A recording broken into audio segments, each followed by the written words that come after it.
The lock had been changed. I knew because I had paid for the original one. I still remember the receipt, $214 from Home Depot, October 2011, the same week we moved in. I kept it in a folder with the closing documents. Old habit. My mother always said paper is the only thing that doesn't lie.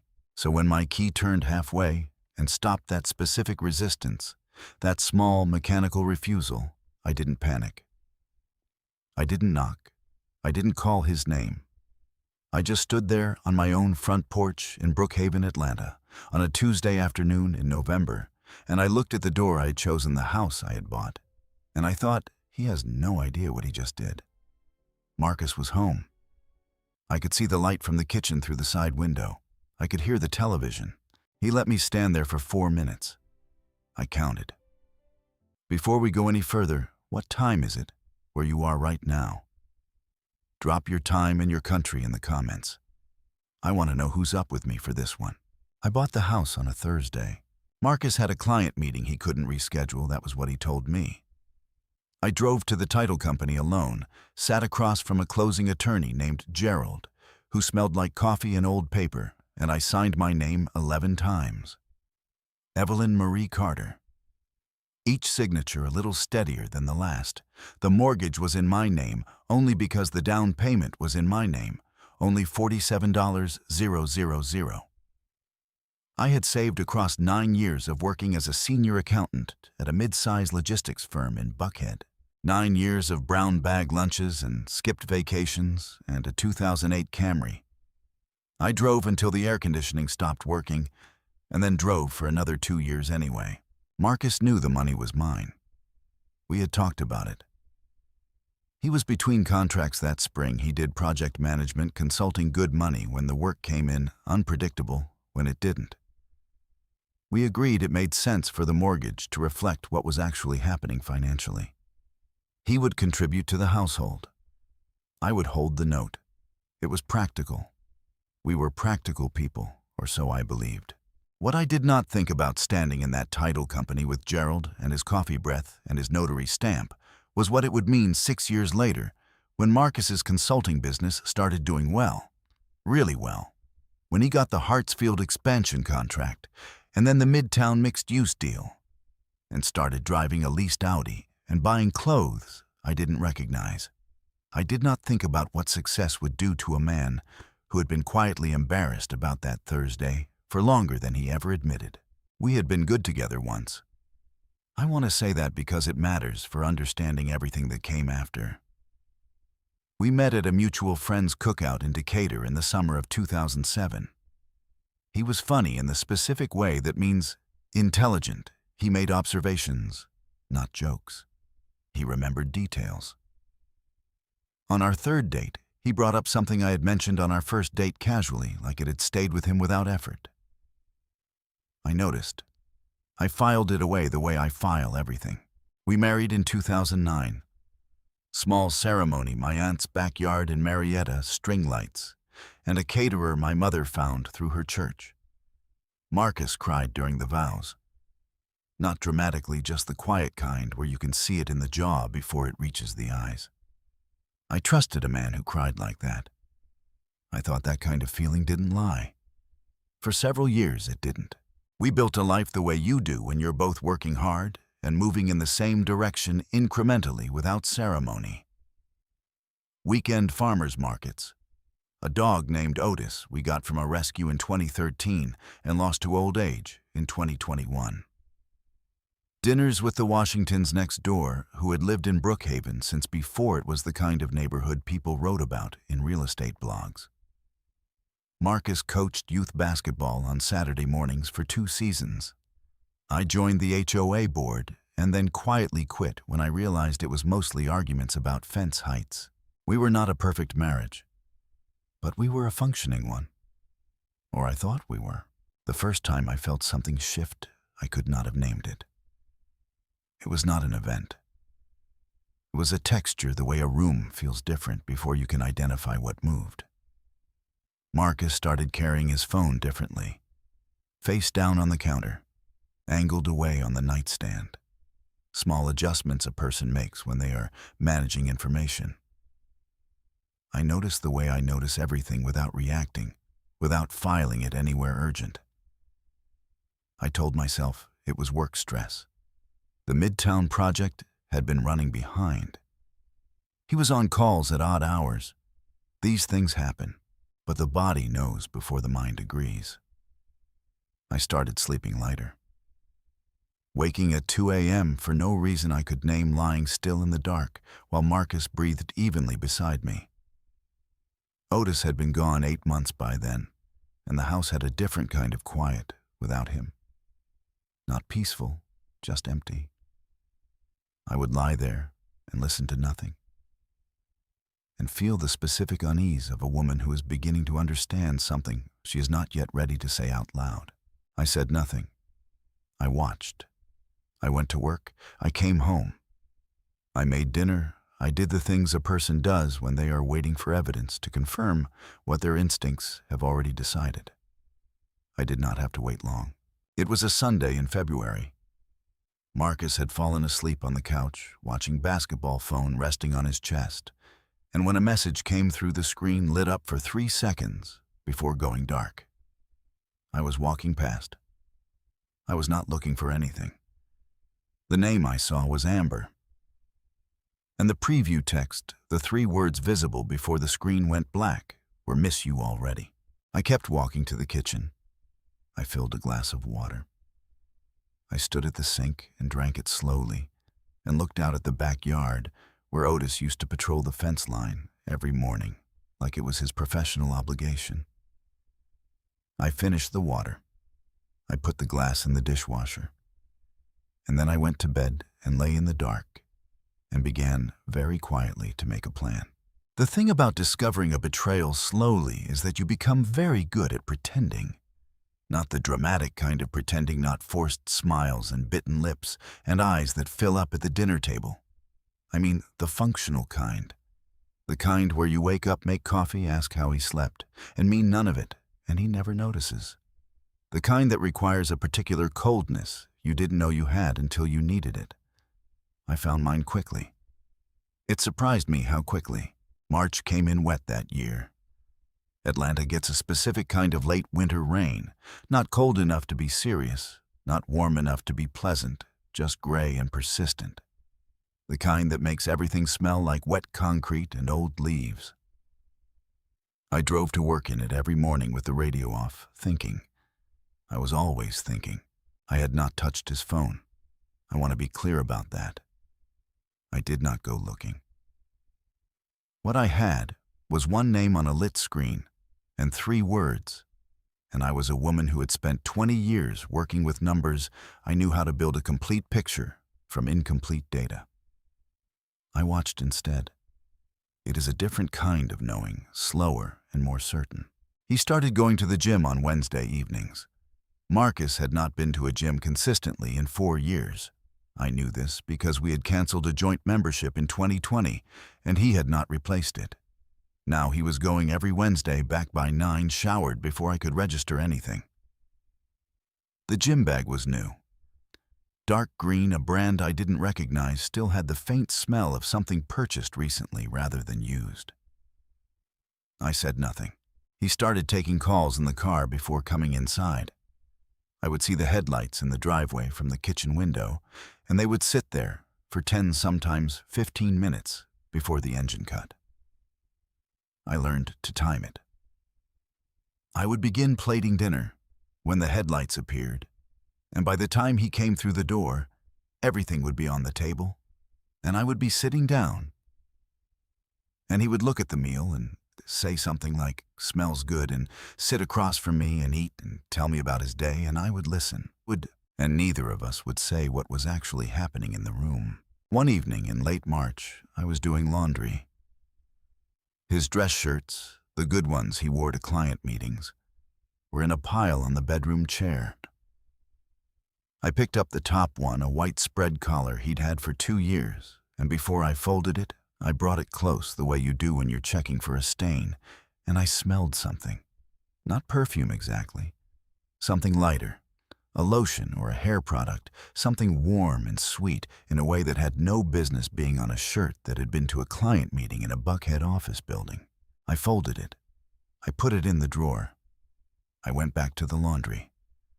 But I stood at the washing machine for a long moment with my hands flat on the lid, not moving, just breathing, and I made a decision. Not an emotional decision. I was past the emotional part by then, or I'd buried it somewhere I could not afford to access yet. A practical decision, the kind I was trained to make. I called my attorney the next morning. Her name was Patricia Osei, and I had used her twice before, once for a contract dispute with a former employer, once for a small estate matter after my father passed. She was precise and unhurried, and she did not ask unnecessary questions, which was exactly what I needed. I told her I wanted to understand in very specific terms what my legal position was regarding the property at my address. Not what I suspected might happen. What the law said as it stood today. She told me. It took 11 minutes. I took notes in the small leather notebook I keep in my desk drawer, the one Marcus has never opened because it looks like a work journal, which it is mostly. Afterward, I sat with what she'd told me and felt something I can only describe as the opposite of panic. A stillness. The kind that comes not from peace, but from certainty, when the thing you feared turns out to be smaller than the fear itself, when the ground under your feet turns out to be exactly as solid as you built it to be. The house was mine. Legally, completely without ambiguity. My name, my mortgage, my deed. Marcus had no claim, no equity stake. No legal standing as a co-owner. 14 years of marriage, and his name was not on a single document related to that property. We had never changed it. I had never offered, and he had never asked, and now I understood in a way I had not fully sat with before that this was not an oversight. It was a foundation. I closed the notebook. I made a second cup of coffee. I looked out at the backyard for a long moment. The spot by the back fence where Otis used to sleep in the afternoons, the garden beds I had planted 2 summers ago, the gate latch I had fixed myself with a YouTube tutorial and a $40 toolkit. Then I opened my laptop and began pulling together every financial document in the house, not because I was angry. I was past angry. Because a woman who knows exactly what her name is on is a woman who cannot be moved without her permission. And I wanted every piece of paper that confirmed that fact in one place, organized, dated, and ready. Marcus came home that evening at 7:15, 12 minutes in the driveway before the engine cut. I had dinner on the table. I smiled when he walked in. And I thought, take your time. I've already started. I found the messages on a Saturday. Not because I went looking. I want to be clear about that again, because clarity matters when you are the kind of woman people will try to reframe as paranoid or vindictive after the fact. I was not snooping. I was looking for the Costco membership card, which Marcus kept in a kitchen drawer, along with takeout menus, expired coupons, a flashlight with dead batteries, and apparently his entire future. His phone was on the counter unlocked.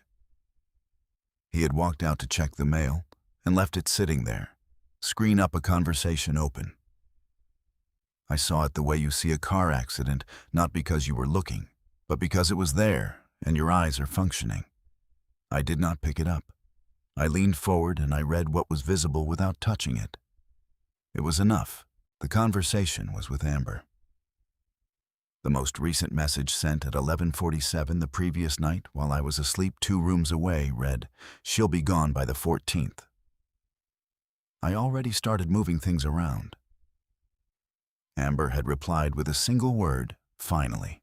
Below that, scrolling up just slightly without touching the phone, I could see a thread that had been going on for what looked like months. I did not read all of it. I read enough. Enough to understand that this was not a situation that had recently become serious. This was a situation that had been serious for a long time and was now in its logistical phase. They were not talking about leaving. They were talking about replacing. Amber had asked about the guest room. Marcus had described the backyard, my backyard. The gate latch, I fixed myself. I straightened up. Marcus came back through the front door with the mail, a catalog, 2 bills, a birthday card from his cousin in Charlotte.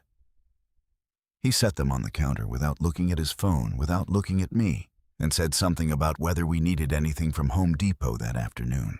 I said I didn't think so. He nodded and went to the refrigerator and stood there looking into it the way people do when they are not actually hungry, and I stood 3 feet away and watched him and felt something move through me that was not quite rage and not quite grief. Something older and quieter than either of those. The specific feeling of watching a person reveal exactly who they are when they think no one is paying attention. I went upstairs. I sat on the edge of the bed, and I did not cry. I had given myself that one moment in February at the washing machine, and I had decided it was the last one I could afford. Instead, I opened the leather notebook, and I wrote down what I had seen, the exact wording, the timestamp, the date. I wrote it the way I write everything important, factual, sequential, without editorializing. Then I called Patricia. It was a Saturday, and she answered on the 3rd ring, which told me she had been expecting this call, or something like it, since our conversation in March. I told her what I had seen. She asked 3 questions, all procedural, all exactly the right questions. She told me what she needed from me, in what order, and by when. I spent the rest of that Saturday afternoon in the home office. The door closed, the reason given, as a work deadline. Marcus did not question, because I had used that excuse reliably for 14 years. And it had always been true before. I pulled out the accordion file I kept in the bottom drawer of my desk, the one labeled Household. In my handwriting, the one that had been there since 2011, the one Marcus had never once opened in all the years we had lived in this house together. Inside the original mortgage deed, the closing disclosure, the title insurance policy, 14 years of property tax receipts all paid from my personal account, the homeowner's insurance policy in my name, the original Home Depot receipt for the door hardware, $214, October 2011, which I had kept not for any strategic reason, but because my mother raised me to keep receipts, and I had never unlearned it. I photographed every document with my phone, sent them to Patricia's secure portal. Then I drove to a FedEx office on Peachtree and printed copies and put them in a new folder I purchased there. A plain blue one that I brought home and placed in my car, in the zippered compartment under the back seat, where Marcus had never once looked in 14 years of marriage. I made dinner that evening. Baked salmon, roasted sweet potatoes, a salad with a good olive oil. Marcus ate 2 helpings and told me it was excellent, and asked if there was more of the sweet potato. I gave him more sweet potato. I watched him eat. The 14th was 18 days away. I had 17 days to be ready. The quietest I have ever been in my life was those 17 days. Not quiet in the way people mean when they say someone went silent after bad news, not withdrawn, not hollow, not the kind of quiet that makes the people around you ask if you're all right. The opposite. I was present in a way I had not been in years, attentive, precise. I noticed everything and reacted to nothing. And if Marcus had been paying the kind of attention to me that I had been paying to him, he might have understood that a woman who has stopped flinching is not a woman who has stopped feeling. She is a woman who has made a decision. But Marcus was not paying attention to me. He had not been for some time. That, it turned out, was his most significant miscalculation. I moved through those 17 days the way I moved through a complex audit, methodically, without urgency, checking each item off a list that existed only in my head because I had learned long ago that the most important lists are the ones that leave no paper trail until you choose to produce one. I met with Patricia twice in person, once at her office near Ponce de Leon, once at a coffee shop in Decatur where no one we knew was likely to be on a Tuesday morning. I signed documents. I reviewed options. I asked questions and wrote down the answers in the leather notebook under entries that looked to any casual reader like work notes. I opened a personal checking account at a different bank. Not because I was hiding money, every dollar I moved was mine. Documented, traceable, but because I needed a financial infrastructure that existed outside the household accounts Marcus had access to. Patricia had advised this. I had already been thinking it. We arrived at the same conclusion from different directions, which told me I was thinking clearly. I called my sister Renee in Birmingham on a Wednesday evening from my car, parked 2 blocks from the house. Renee is 4 years older than me and has the specific quality of being someone who listens before she speaks, which is rarer than people acknowledge. I told her the outline. Not everything Renee worries in a way that becomes its own kind of noise, but enough. I told her I might need to stay with her for a few days in the near future, not because I was being displaced, but because I was making a choice about timing, and timing required flexibility. She said, "Tell me when, and I'll have the room ready." That was all I needed. I also called my neighbor, Dorothy Washington. Not to tell her anything.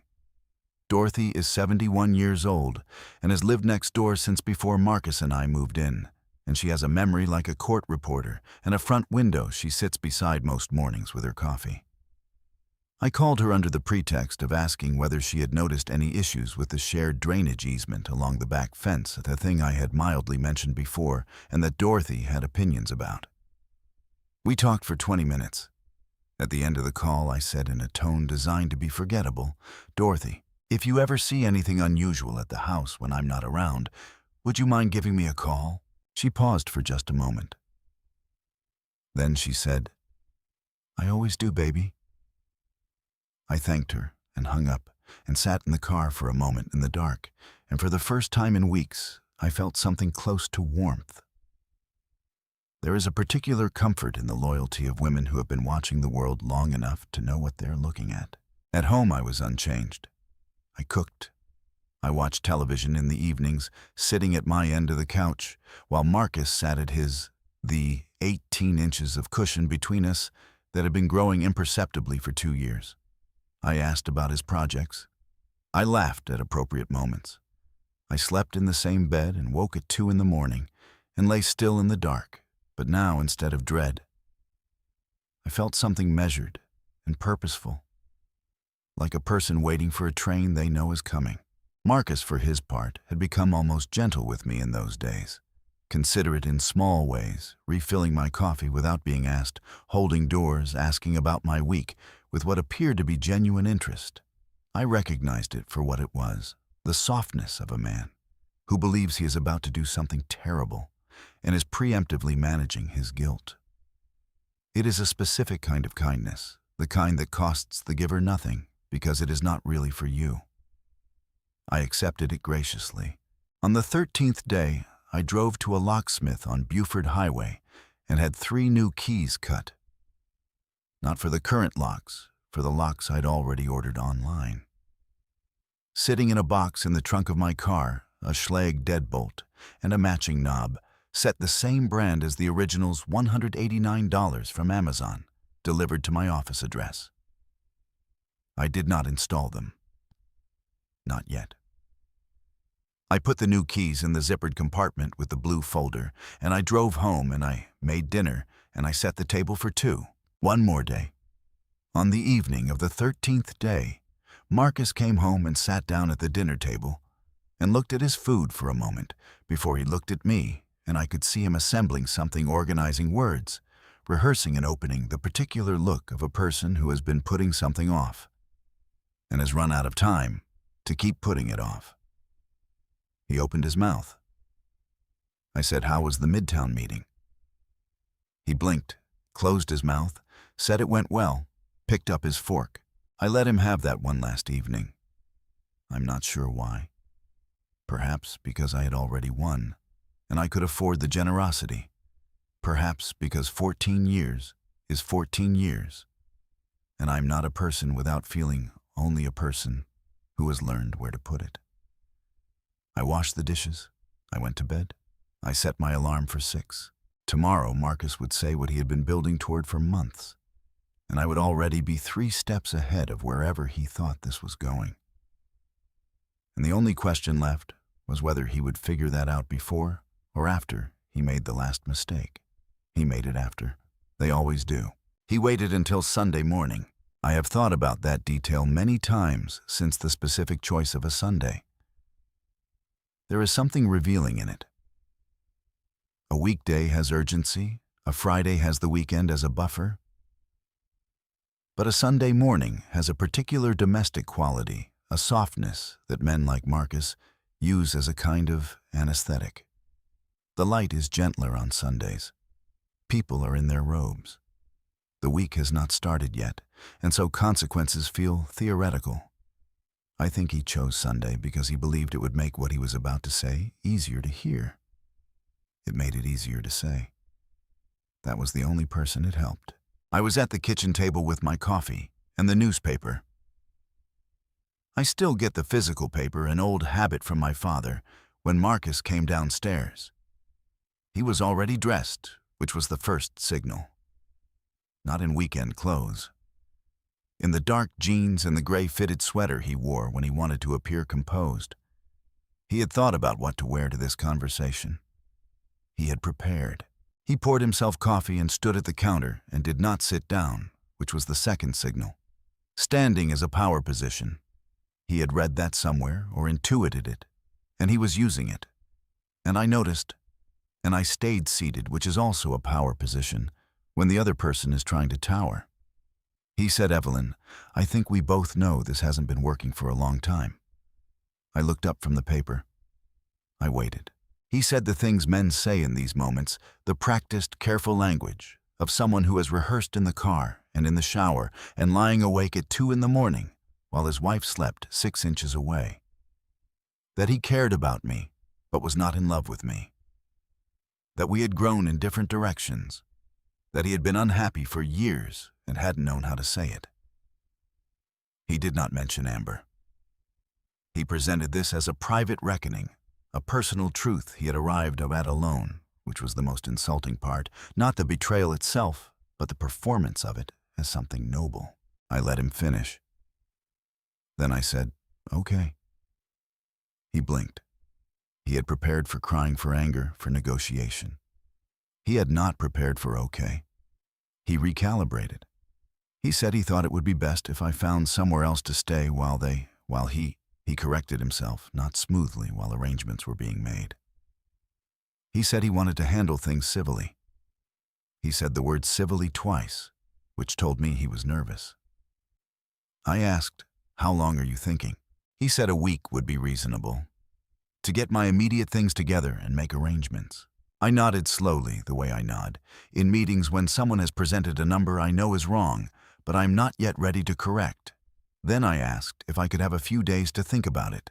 He seemed relieved by this. It suggested compliance. A woman needing time to absorb, rather than a woman who had already absorbed everything 3 weeks ago. He said, of course. He said he was sorry. He looked like he meant that part, or a version of it. He left the house 20 minutes later. A Sunday drive, he said. He needed some air. I watched his car back out of the driveway and turn left toward the highway, and then I went upstairs. And I sat on the edge of the bed. And I looked at the room we had shared for 14 years, the reading lamp on my side, the specific worn patch on the carpet near the closet, the wedding photo on the dresser that I had stopped seeing years ago, the way you stop seeing things that have always been there. And I made a decision, not about the marriage. That decision had been made in February at the washing machine, about timing. I had planned to wait, to let the legal process move at its own pace, to be measured and procedural, to give Marcus enough rope by my continued presence. But something in his performance that morning had shifted something in me. The civilly, the standing at the counter, the week as though my exit from my own home was a scheduling matter for his convenience. I called Patricia from the back porch. She answered on the second ring. I told her what had happened. She said, "How do you want to proceed?" I said, "I want him out." She said she could have emergency paperwork filed by Tuesday, that given the property ownership situation, our position was exceptionally strong, that a judge would look at this particular set of facts in a very specific way. She used the word straightforward and then caught herself and said clear-cut instead, because she knows I do not like easy words for complicated things. I said, do it. I went back inside. I made a second cup of coffee. I looked out at the backyard for a long moment. The garden beds, the gate latch, the spot where Otis used to sleep, and I felt something settle in my chest. Not satisfaction yet. Something before satisfaction. The feeling of a mechanism engaging, of a process becoming irreversible, of a thing that has been set in motion and will now complete itself regardless of what anyone else decides to do. Marcus came home that evening in the same composed gray sweater and made dinner for the first time in months, pasta from a jar, which he presented with a kind of careful domesticity that would have been touching if I had not known what it was. We ate together. He asked about my week. I told him about a client project. He nodded attentively. I thought about Tuesday.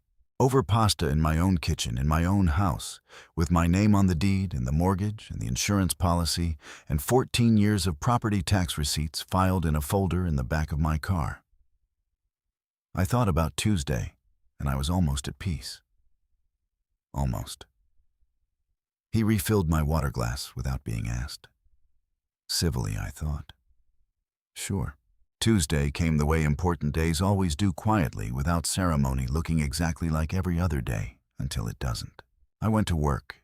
I sat in my office on the 14th floor of the Buckhead building, and I reviewed a quarterly reconciliation for a client in the logistics sector, and I answered emails, and I ate lunch at my desk, a turkey sandwich, from the place on the corner that I have ordered from every Tuesday for 6 years. I was very calm. The kind of calm that is not the absence of feeling, but the presence of certainty, which is a different thing entirely and much harder to rattle. Patricia called at 2:47 p.m. She said, "It's done. Filed this morning, judge signed off an hour ago. You have a copy in your portal." I said, "Thank you, Patricia." She said, "Go home, Evelyn." I closed my laptop at 4:30, which was early for me. My assistant looked up when I passed her desk, and I told her I had an appointment, which was true in the way that the most important things in life are rarely scheduled in a calendar.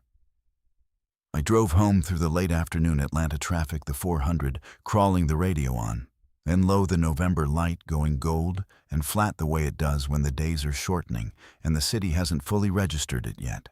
I pulled into the driveway at 5:40. Marcus's Audi was there. He was home early too, which surprised me for a moment until it didn't. The 14th was today, and he was not a man who would miss his own deadline.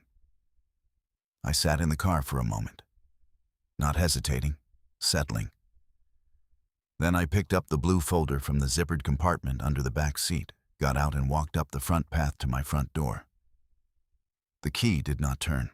That specific resistance again halfway, and stopped the small mechanical refusal I had felt once before on a Tuesday in November on this same porch. He had done it. He had actually done it. I stood there for a moment with the useless key in my hand, and I looked at the door, and I felt something move through me. Not shock, I had considered this possibility, but something older and more physical, a response in the body that the mind had not fully prepared for. The sheer audacity of it. My door, my lock, my porch. My name on every document in the blue folder in my hand. I heard movement inside. Then Marcus's voice from behind the door, calm and deliberate. "I think it's time to make this official, Evelyn. I'll have someone box your things. We can do this the easy way." He did not open the door. I stood on my front porch, and I looked at the door for a long moment. And I thought about everything. The Thursday in 2011, Harold, the closing attorney, with his coffee breath. 11 signatures, 9 years of brown bag lunches, and a Camry with no air conditioning.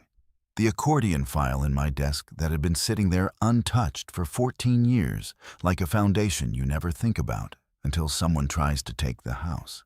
Then I took out my phone and I called Patricia. She answered before the second ring. I said he changed the locks. There was a brief pause. Not surprise.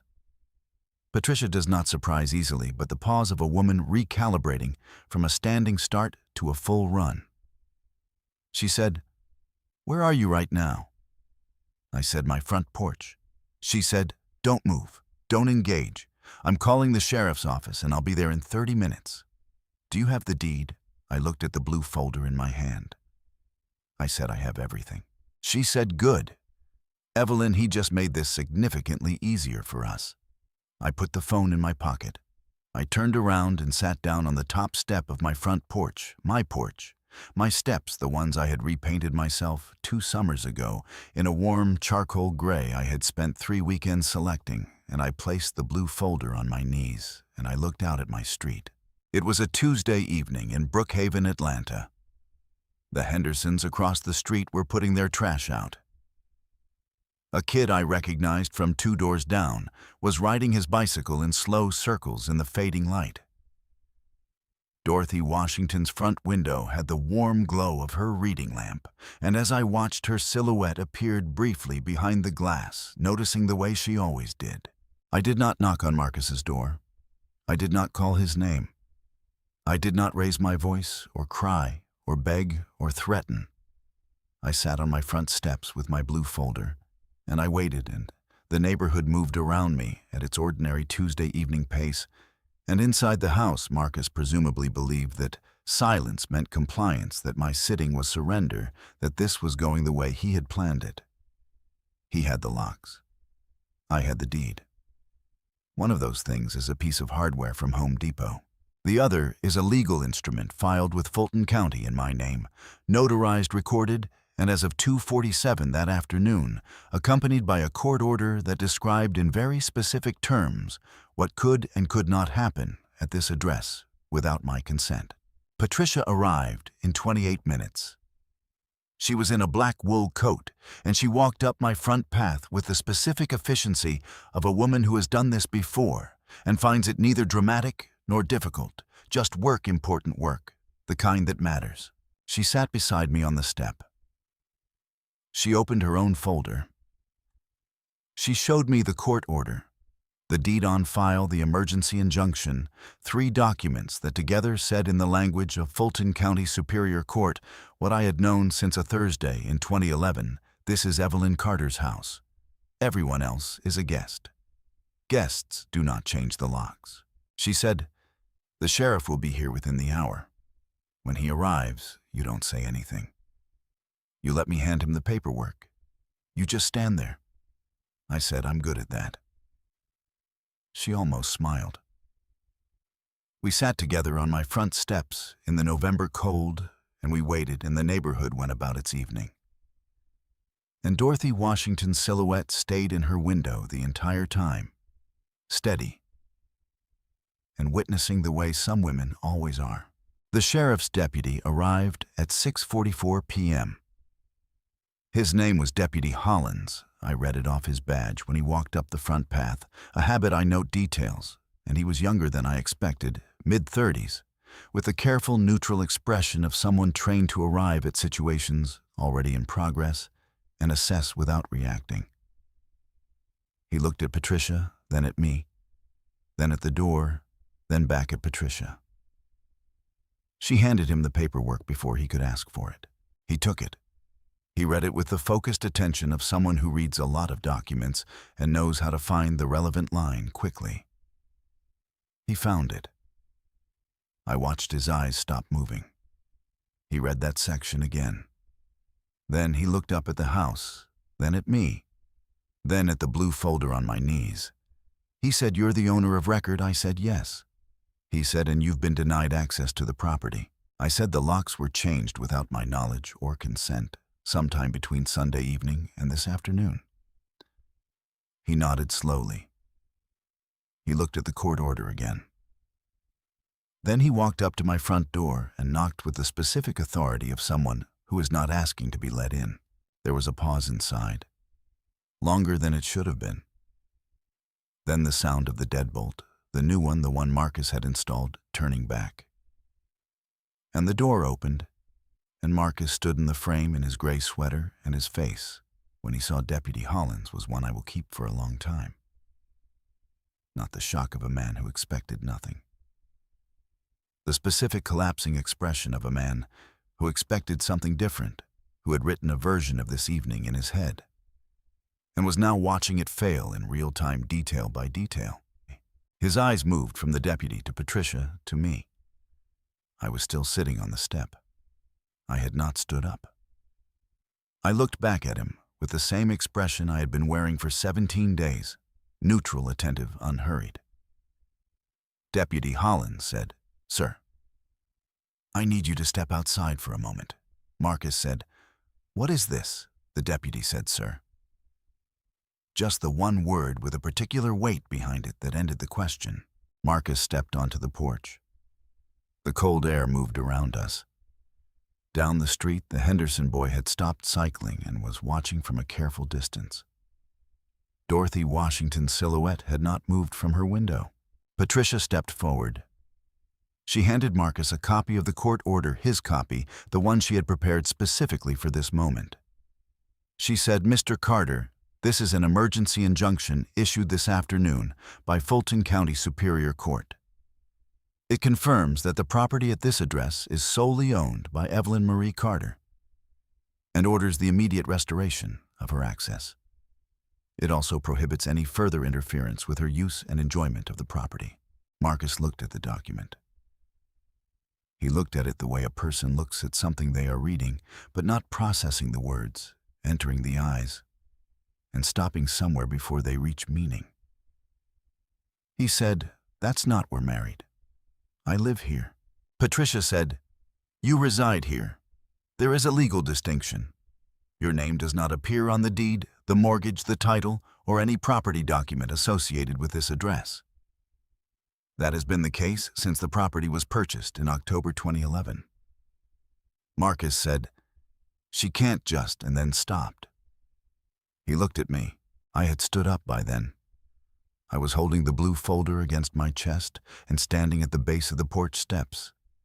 And I looked up at him, standing in the doorway of my house in the last of the November light. And I said nothing. I had said everything I needed to say in a title company in 2011, with 11 signatures on a document he hadn't been there to see. He said my name. Evelyn. Not angry, not commanding. The way he had said it 14 years ago at a backyard wedding in Marietta with string lights and a church caterer when he cried the quiet way that doesn't reach the eyes right away. I heard that version underneath this one. And I felt it. I want to be honest about that.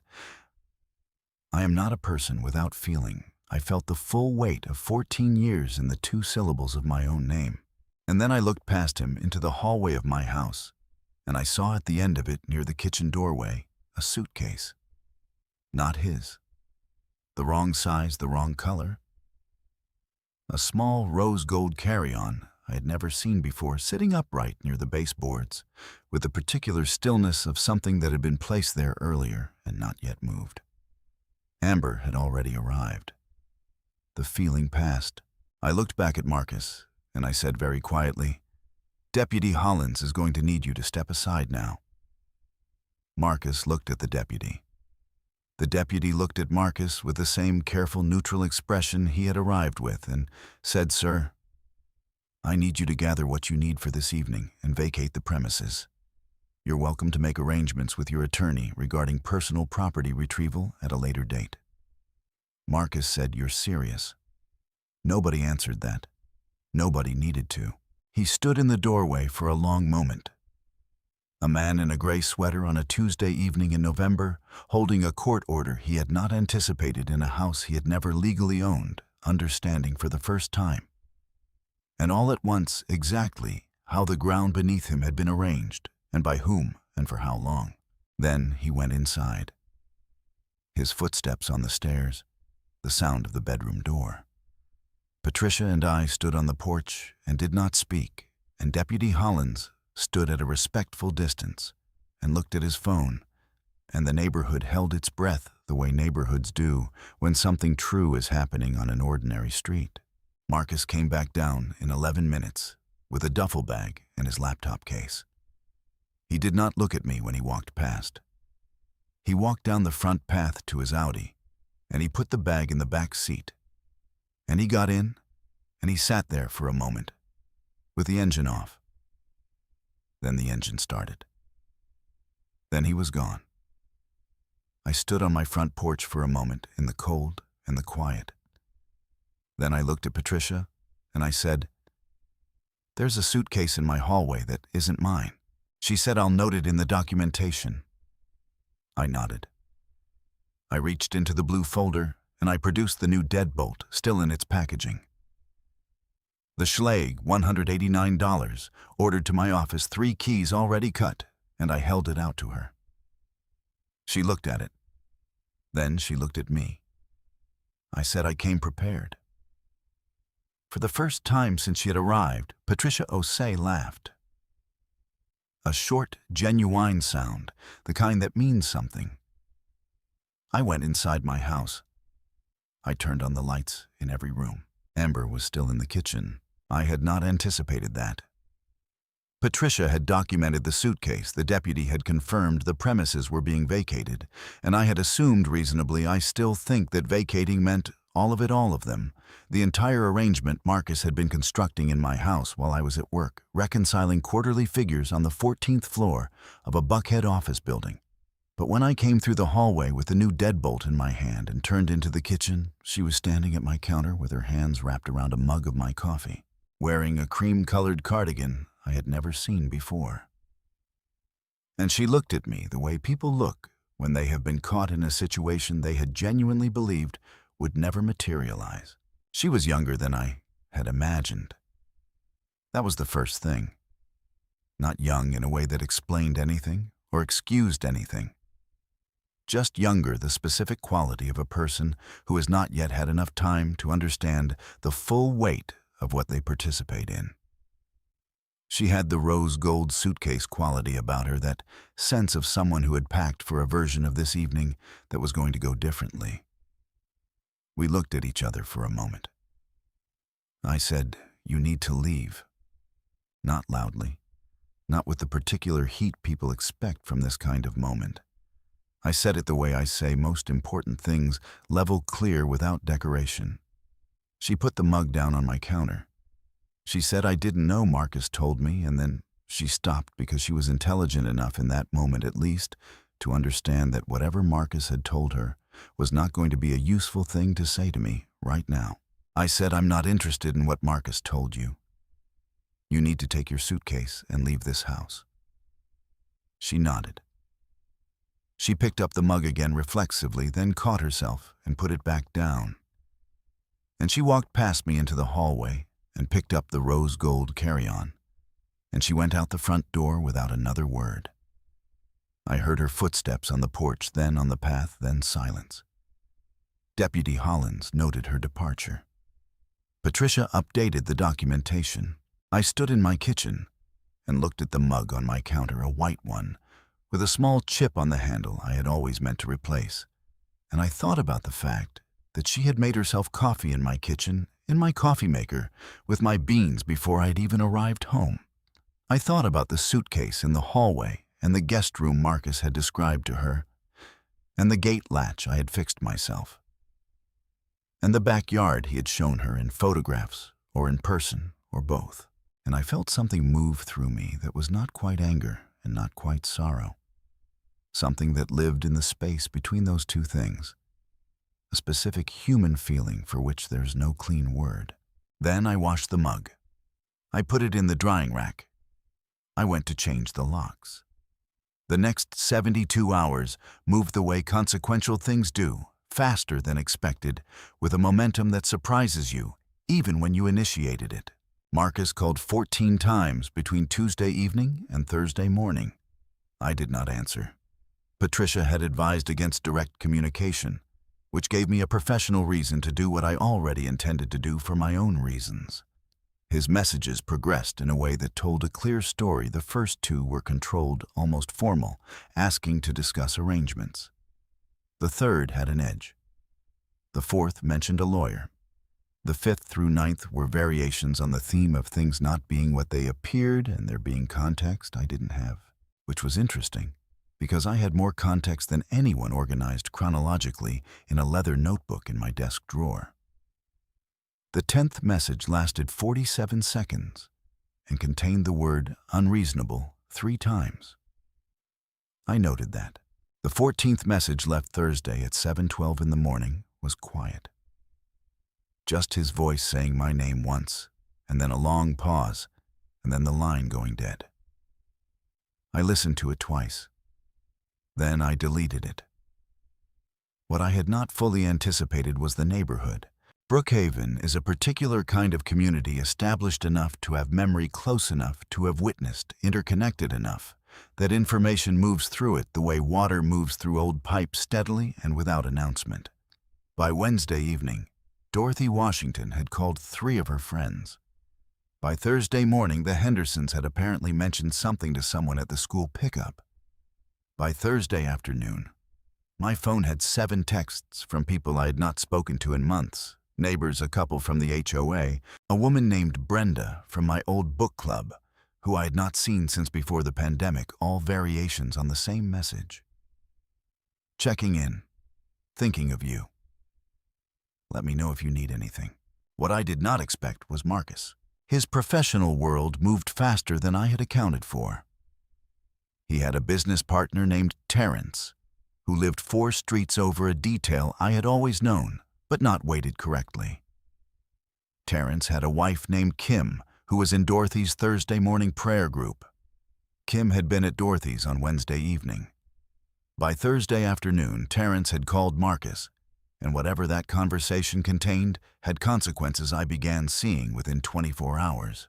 The Midtown Mixed-Use Project, the anchor of Marcus's current portfolio, the contract that had funded the Audi, and the new wardrobe, and whatever else the last 2 years had built, had a community stakeholder board that included 2 of Marcus's Brookhaven neighbors.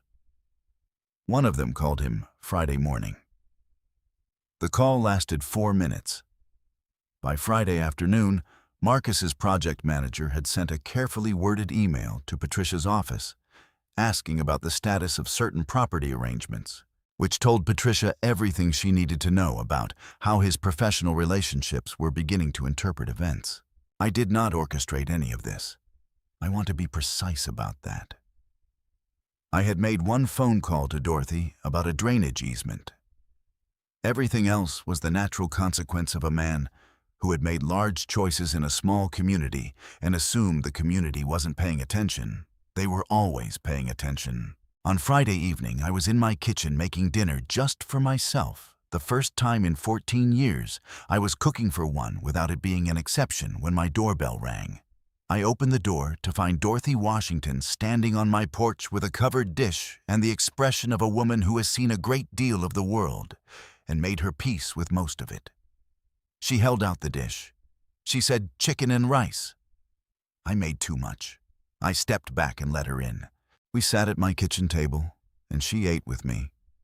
And we talked about the drainage easement, which had been a real concern all along, and about her daughter and Charlotte, and about the price of everything, and about a television show she had been watching that she thought I might like. We did not talk about Marcus. We did not talk about Amber or court orders or any of it. We just sat in my kitchen in the Friday evening quiet and ate chicken and rice and talked about ordinary things. And it was the most human I had felt in weeks, maybe longer. When she left, she paused at the door and turned back and looked at me with the specific directness of a woman who says important things plainly.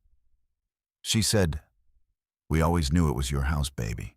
I stood in my doorway and watched her walk back across the yard to her own front door, and I thought about all the Tuesday evenings and Saturday mornings and ordinary days that had happened in this house and on this street, and I thought about 9 years of brown bag lunches and a Camry with no air conditioning and 11 signatures on a document on a Thursday in 2011 when Marcus had somewhere else to be.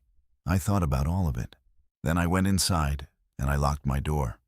My lock, my key, the sludge I had installed myself on a Tuesday night. And I turned off the porch light. And I stood in my hallway in the quiet of my own house. And I breathed.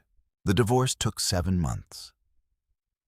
I am telling you this at the beginning because I want you to understand that what followed the Tuesday on my porch was not a single dramatic event, but a process procedural documented, occasionally tedious, the way real justice usually is. It does not move the way people imagine. It moves the way water moves through limestone, slowly, without spectacle, and it gets where it is going regardless. Marcus retained an attorney named Brower, a man Patricia described as competent but optimistic, which turned out to be an accurate assessment. Brower's initial position, delivered in a letter to Patricia's office 2 weeks after the Tuesday, was that 14 years of marriage constituted a common law claim on the marital home, regardless of whose name appeared on the deed. Patricia read this letter at her desk, then called me and said, with the particular dryness of a woman who has read a great many letters, Georgia does not recognize common law marriage. Mr. Brower appears to be from a different state, philosophically speaking. She was not wrong.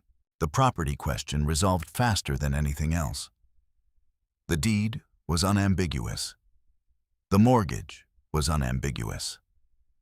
The 14 years of property tax receipts paid exclusively from my personal account were unambiguous.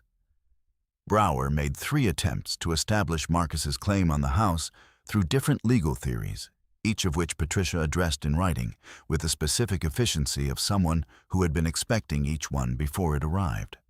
By the 3rd attempt, even Marcus seemed to understand through whatever his attorney was telling him that the house was not a negotiable item. He stopped trying in January. What remained was the marriage itself, the financial entanglement of 2 people who had built a life together across 14 years, which is never clean, regardless of what anyone did or didn't do. I am not going to pretend the process was without cost. There were weeks that were harder than I am going to describe in detail, here weeks, when the sheer volume of paperwork and negotiation and the presence of Marcus's name on documents I was trying to close out felt like a weight I carried from morning to evening, without setting down. There were evenings when the house felt larger than it should, when I cooked for one, and the quiet was not peaceful, but just empty, the way it had been after Otis. I am telling you this because I said at the beginning that I am not a person without feeling, and I meant it. And I want you to hold that alongside everything else, the folders and the court orders and the Patricia Osei efficiency and the Tuesday on the porch. All of it was true at the same time. But the process moved. It always does if you let it. Marcus's professional consequences arrived in stages, each one quieter than the one before, which is how real consequences work, not a single explosion, but a series of doors closing. The Midtown Mixed-Use Project did not terminate his contract immediately. What happened was slower and in some ways more complete. The Community Stakeholder Board requested a meeting in December, ostensibly about project timelines. Marcus attended. The meeting lasted 2 hours. 3 weeks later, the board voted to bring in a co-project manager, a structural change that effectively halved Marcus's authority on the project without the visibility of an outright termination. His billing rate was not reduced. His title was not changed. But the work that came to him from that project narrowed, and the referrals that had been flowing from those relationships slowed. And by February, the Midtown project was functionally managed by someone else, while Marcus's name remained on the letterhead. Terrence dissolved their business partnership in March. The official reason was a restructuring of priorities.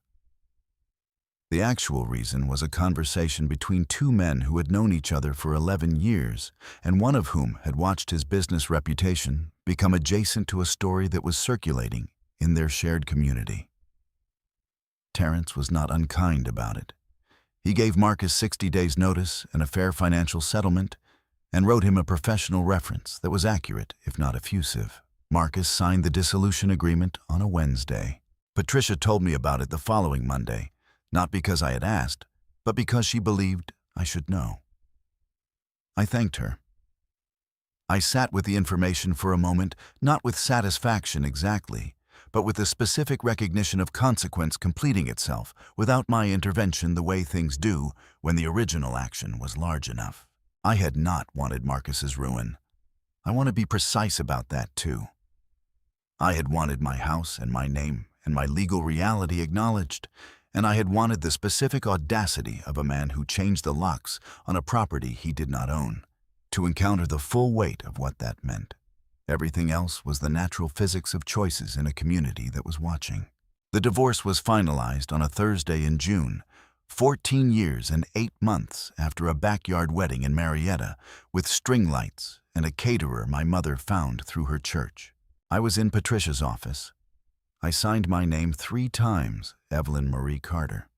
The same signature I had been writing since before Marcus, the same one on the mortgage deed, the same one on 11 documents in a title company in October 2011. Gerald, the closing attorney with his coffee breath, was not there. But I thought about him. I thought about the Thursday I had driven there alone, because Marcus had somewhere else to be, and I thought about the specific providence of that absence, how the thing that had felt like a small disappointment in 2011 had turned out to be the entire foundation. Patricia handed me my copy of the final decree. She said, "Done." I said, "Thank you, Patricia, for everything." She said, "You did the work, Evelyn. I just filed the papers."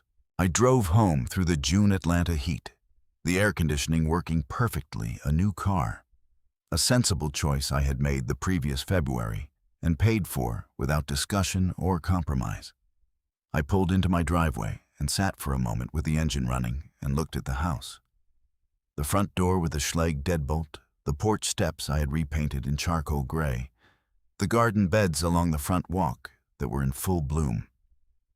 Now the hydrangeas I'd planted the spring before everything happened, which had taken their time establishing and then come in spectacular that year. Large blue clusters that the neighbors had been commenting on since May.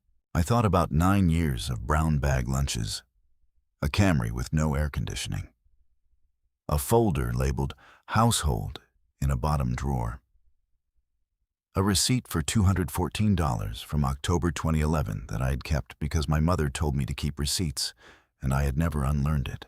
I thought about Dorothy Washington saying, "We always knew it was your house, baby," and Renee in Birmingham, with the guest room ready, and Patricia on a Saturday answering on the 3rd ring, and all the women who had been quietly present in the architecture of this.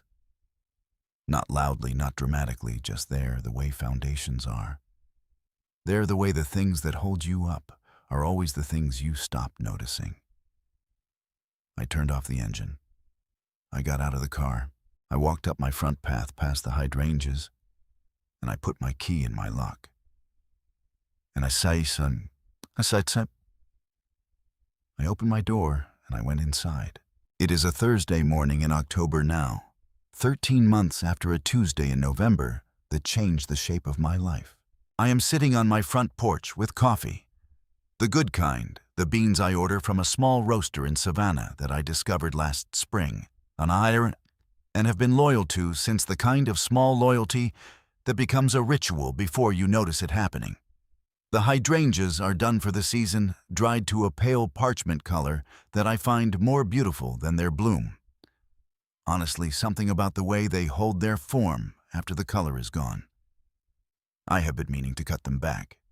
I keep not doing it. Atlanta in October has a quality the other months don't, a particular clarity to the light, the air finely cooling after the long, humid summer, everything sharp-edged and specific in a way that makes you feel more awake than usual. I have always loved October in this city. I had forgotten that.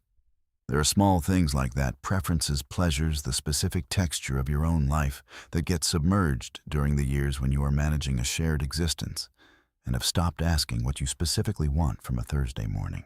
I am relearning those things. It takes longer than you expect and less time than you fear. The house is different now, and also exactly the same, which is a strange thing to hold, but accurate. I repainted the living room in September, a warm terracotta I had been looking at in paint swatches for 2 years without acting on, because Marcus preferred neutrals. It took me one weekend and cost me $180, and every time I walk through that room, I feel something I can only describe as the satisfaction of a space that finally matches the person living in it. Small thing, not small at all. I got a dog in July. Her name is Cleo, a 3-year-old rescue beagle mix with an underbite and a specific opinion about squirrels. She sleeps at the foot of my bed and patrols the back fence line every morning with the same professional dedication Otis had. And the backyard no longer has the quality of absence it carried after he was gone. Cleo has claimed the sunny spot by the garden beds as her own.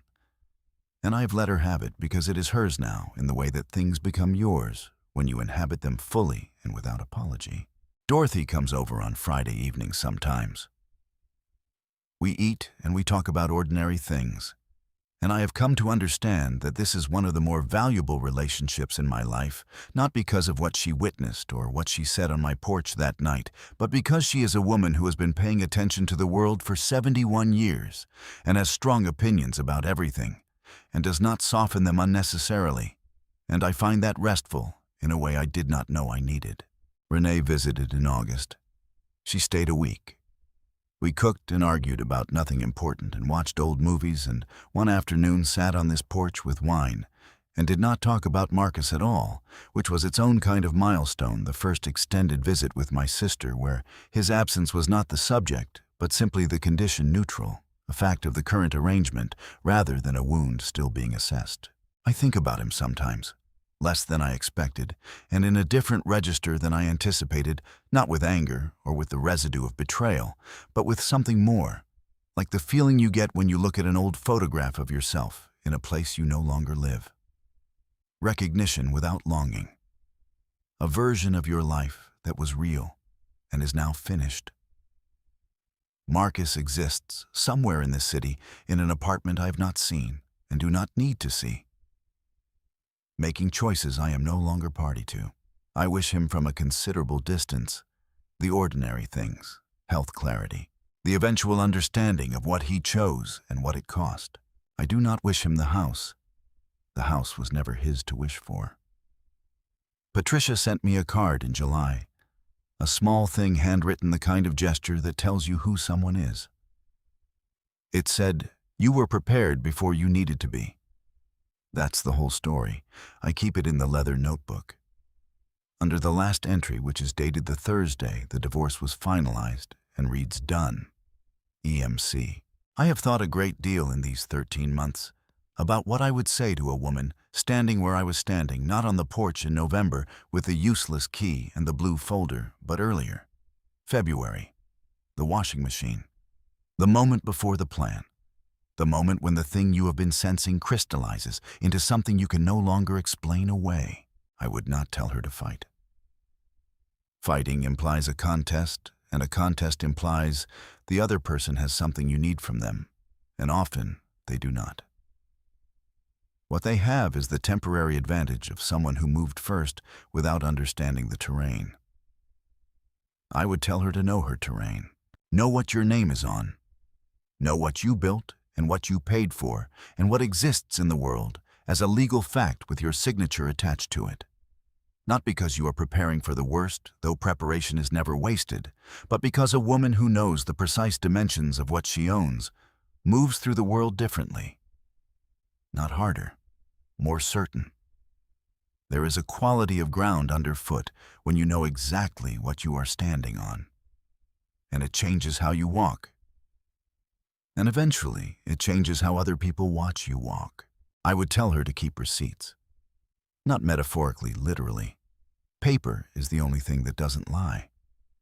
My mother told me that, and I kept a $214 receipt for 13 years in an accordion folder in a bottom drawer, and that receipt was part of a foundation that held when someone tried to take the house. I would tell her that the women around her are paying attention.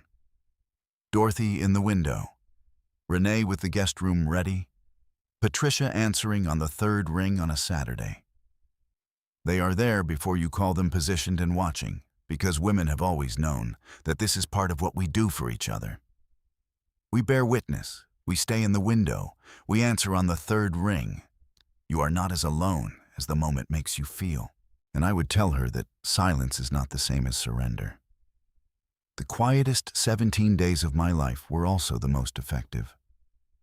There is a version of strength that does not announce itself, that moves through the ordinary day, makes dinner, washes dishes, sleeps in the same bed, and is simultaneously in a leather notebook and a blue folder, in a conversation with a lawyer on a Tuesday morning, building something the other person cannot see until it is complete.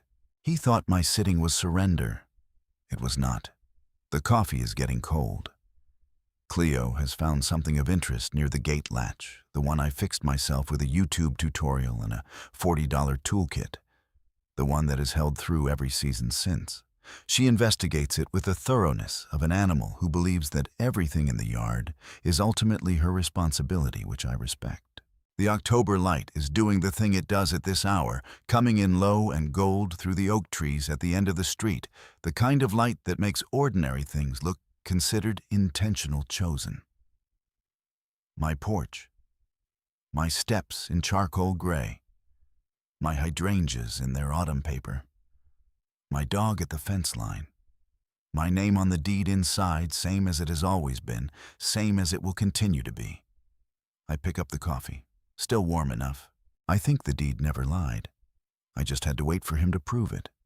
And then I stop thinking about it because it is a Thursday morning in October in Atlanta. And the light is doing that thing. And Cleo has moved on from the gate latch to something near the hydrangeas that requires her full attention. And I have a full day ahead of me and a life that is, for the first time in a long time, entirely and precisely mine. I finish the coffee. I go inside. There is a version of this story that is about betrayal. About a man who made promises and broke them, who planned behind a closed door, who changed a lock on a house that was never his to lock. That version is true. But it is not the whole story. The whole story is about a woman who kept a receipt for 13 years, who signed her name on a document when no one else was in the room, who noticed everything and reacted to nothing until the moment reaction became action, who sat on her own front steps in the November cold with a blue folder on her knees and waited because she knew that the ground beneath her was solid and she had built it herself. The lesson is not document everything, though document everything. The lesson is not trust no one that is not a life that is a wall. The lesson is simpler and older and harder to hold on to in the ordinary days when nothing feels at risk. Know what is yours. Know it precisely. Know it on paper and in law, and in the specific, unambiguous language of documents that do not change depending on who is in the room or what story is being told. Build your foundation before you need it.